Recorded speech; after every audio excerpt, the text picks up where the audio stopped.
चलिए देखिए, अनुक्रम और श्रेणी पढ़ के अनुक्रम अनुक्रम मतलब क्या होता है?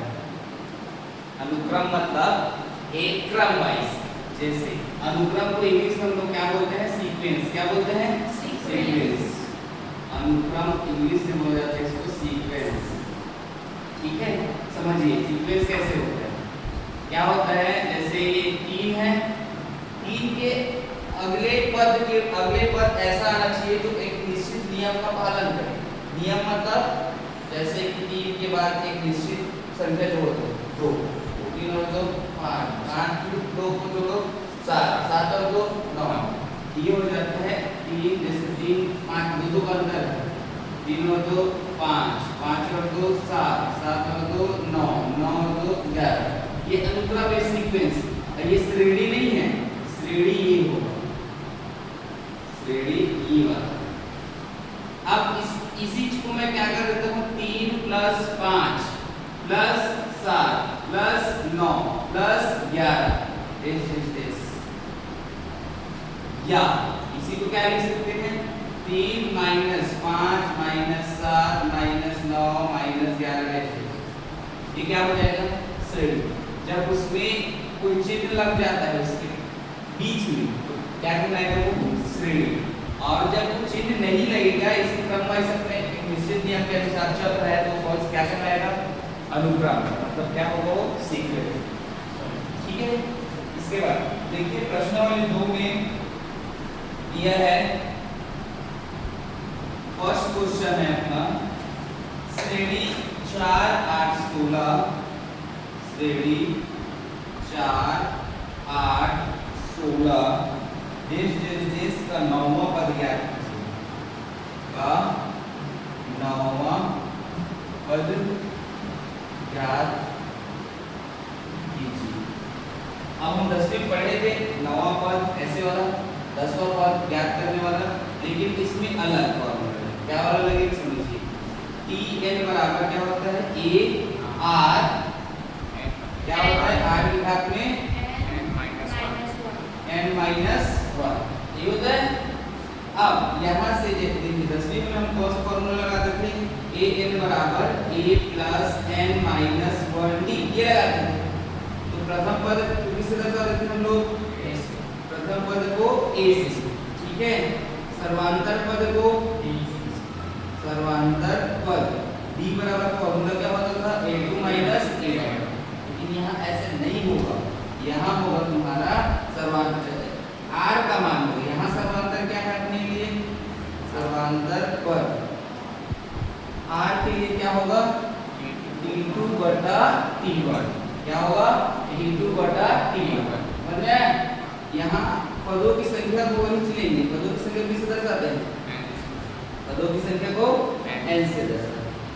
समझ में, यहाँ कितने पद को ज्ञात करते हैं, 9वां पद। तो n का मान कितना होगा, n का मान कितना होगा, 9।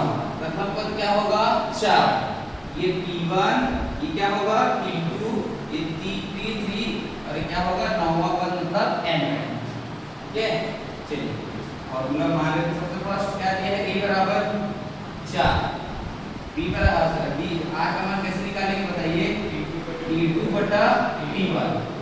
r1 = t2 का मान क्या होगा 8, t1 का मान क्या होगा 4, घटा दीजिए, r1 = 4 × 8, सॉरी r बराबर क्या आ जाएगा, 2 आ जाएगा।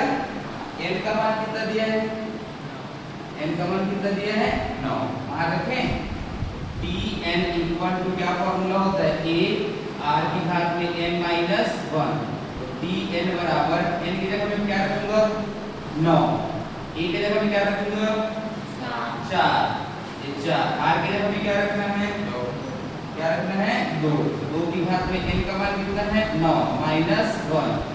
T9 = 4 क्रॉस 2 की घात कितना हो जाएगा, 9 में से क्या 8, 2 की घात 8 करो, चलो 2 को कितना बार गुणा करना है, 8 बार।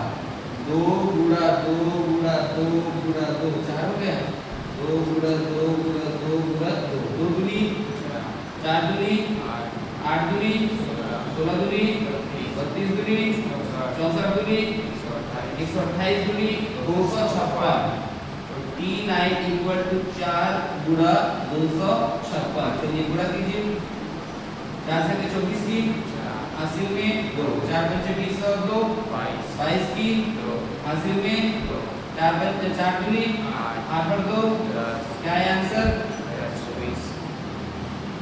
आने के बाद क्वेश्चन नोट कीजिए। आपको प्रश्न दूसरा बोल रहा है गुणोत्तर श्रेणी 5/2 5/4 5/8 का 20वां, मतलब 20वां पद भी आपको ज्ञात करना है और nवां पद दिया है। ठीक है, तो अभी बताया फॉर्मूला क्या होता है। गुणोत्तर श्रेणी का nवां पद क्या होता है, Tn बराबर a r की घात में n-1 ये होता है। तो प्रथम पद क्या होगा अपने लिए, प्रथम पद a बराबर कितना होगा 5/2 होगा। r का मान कैसे निकालते हैं, T2/T1, ये क्या होगा T2, ये क्या होगा T1। r का मान क्या हो जाएगा 5/4 पूरे का बटा 5/2। ये चौथा वाला कहा जाता है ऊपर, तीसरा वाला कहा जाता है दूसरा। r बराबर क्या आ जाएगा 5/4 गुणा 2 कहाँ जाएगा ऊपर और 5 कहाँ आएगा नीचे। 5 और 5 कट गए, 2 एक हम 2 दूनी 4। r का मान कितना है 1/2 ये आया। आपको सबसे पहले 20वां पद ज्ञात करना है, तो 20वां पद Tnवां पद मतलब n का मान कितना होगा 20, n का मान कितना होगा 20, 20वां पद ज्ञात करना है ना। तो पदों की संख्या क्या होगी n, कितना पद ज्ञात करना है 20, इसलिए 20वां n का मान क्या होगा 20। चलिए मान रखें, तो यहाँ से T20 बराबर n के जगह a के जगह में क्या रखेंगे 5/2 ये हो गया। r का मान क्या है बताइए 1/2 पूरे की घात में क्या रहेगा 20 - 1। T20 बराबर 5/2 इंटू 1/2 1/2 20 में से गया 19, 2 की घात क्या रहेगा 2 की घात क्या रहेगा 19, तो ये हो जाएगा 1/2 की घात क्या रहेगा 19। अब ये वाला 19 और 1 कितना होगा 5 × 1 = 5 और 2 की घात 1 की घात m इंटू 1 की घात n वाला फॉर्मूला ले लेंगे। तो क्या होता है 1 की घात m इंटू 1 की घात n का 1 की घात n प्लस n, मतलब 2 की घात 1 प्लस 19, तो कितना हो जाएगा T20 बराबर 5/2 की घात क्या हो जाएगा 20। ठीक है, इसका 20वां समझ में आया। अब nवां पद निकालेंगे, क्या बोला है nवां पद, n की जगह n ही रहेगा, बाकी कुछ नहीं बदलेगा।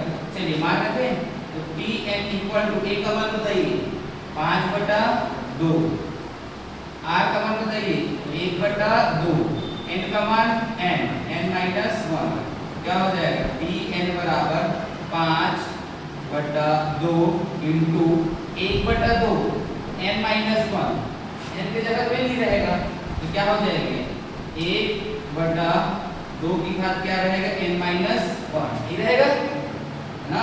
1 का कोई दिक्कत नहीं है, 1 पे यदि 1 - 1 करोगे तब भी उसका मान क्या आएगा 1 ही आएगा, उससे कोई फर्क नहीं पड़ेगा। Tn इक्वल टू हो गया 5/2 की घात 1 इंटू 5 कम क्या हो जाएगा इंटू 1 होगा, इसका 1 हो जाएगा, इसका क्या होगा 2n-1, फिर 1 की घात n इंटू 1 की घात n क्या होगा बताइए Tn 5 कम 5, 2 की घात 1 प्लस n-1, तो -1 प्लस 1 क्या बचेगा अपने पास 5/2 की घात nवां पद में क्या आया 5/2 की घात n। अगर दो चीज निकालने को बोले तो आप ऐसे n की जगह में n ही रखें, हो गया। एक और क्वेश्चन देखिए, तीसरा बोला है आपको अंतिम से कुछ भी पद ज्ञात करने को बोला है। श्रेणी 2/27 2/9 2/3, श्रेणी 2/27 2/9 और क्या है 2/3 163 का अंक से तीसरा 2/3 162 का अंक से तीसरा पद ज्ञात करने को। चलिए बताऊं क्या होता है, कभी भी अंत से nवां पद ज्ञात करने को बोलेगा, अंत से nवां पद, अंत से nवां पद, अंत से nवां पद, तो इसका फॉर्मूला होता है tn बराबर अंतिम पद को किससे दर्शाते हैं, l से, लास्ट l, 1/r की घात में n माइनस 1। अब n कौन होगा, जो अंत से दूसरा 10वां 12वां पद बोलेगा ना, तो n की जगह में, जैसे n की जगह में कौन होगा, 3 होगा कि 162 होगा, 3 हो, 3n का मान होगा कि 162 होगा, 3 होगा। ये तो इसका अंतिम पद है 162, ये ऐसे जा रहा है ना, तो इसका अंतिम पद क्या है 162। तो इसी अंतिम से क्या है, कौन सा पद ज्ञात करना है, तीसरा पद, उसी अंतिम से, ये वाला अंतिम है, इसी अंतिम से तीसरा जाओगे, जैसे एक हो गया, फिर कौन होगा यहाँ, एक और होगा, फिर कौन होगा यहाँ, एक और होगा, पद होगा ना, जैसे ऐसे जा रहा है, ये ही तीसरा पद को ज्ञात करना है, 1 2 और 3, इसी तीसरा पद को ज्ञात करना है। तो अब क्या हो जाएगा, अंत से तीसरा पद, मतलब यहाँ से a का मान कितना होगा, 2/27, a का मान ही यूज नहीं करना, तो एक क्या है, l का मान कितना होगा बताइए, 162 होगा। r का मान कैसे निकालेंगे बताइए, t2 अपॉन में t1, ये t1 और ये क्या होगा t2। चलिए निकालिए, फिर t2 का मान क्या है, 2/9, पूरे का बटा 2/27, 27 कहाँ जाएगा ऊपर, 2 कहाँ जाएगा उसके थर्ड वाले में, मतलब r बराबर क्या होगा 2/9 पूरा 27 बटा क्या हो जाएगा 2, 2 और 2 कट गया, 9 दिया, r का मान कितना है, समझ में आया। चलिए मान रखे, n का मान क्या होगा बताइए, n का मान क्या होगा, n का मान क्या होगा 3 होगा ना, अंतिम से कौन सा पद ज्ञात करना है, तीसरा पद।